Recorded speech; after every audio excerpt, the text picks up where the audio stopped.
nilai saya dalam hidup ni adalah anak-anak lah yang pertama. Yang kedua adalah family saya. So sebenarnya saya tak pernah terfikir yang saya akan dapat kejayaan yang macam ni daripada saya beli rumah dan sekarang saya dapat kereta pula dan Maxim bayar kereta saya bulanan.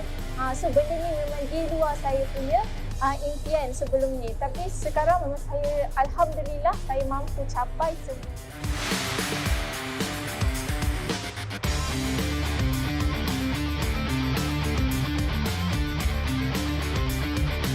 Alhamdulillah, tahun lepas kami dah berjaya capai Car Bonanza dalam Maxim Realty. So, inilah kereta yang kami dapat. By the way, thank you Maxim untuk all these wonderful years together since 2020.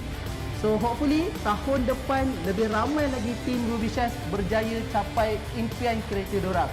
Yeah, thank you Maxim. Thank you, Maxim.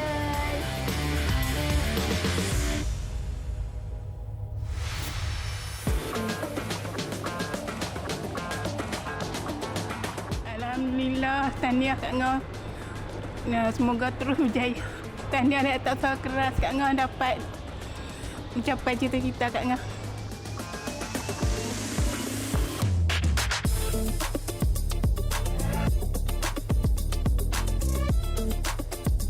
Tahniah dekat anak Muhammad Azraf dengan Ruby atas kejayaan mereka dalam bidang ini.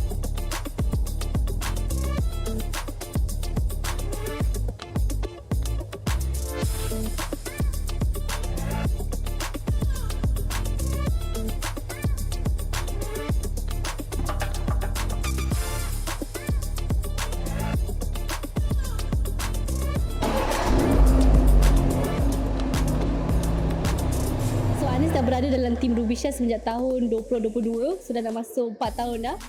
And daripada awal lagi memang dia orang lah antara yang paling layak untuk dapatkan Car Bonanza ni. Tahniah Ruby atas pencapaian ni.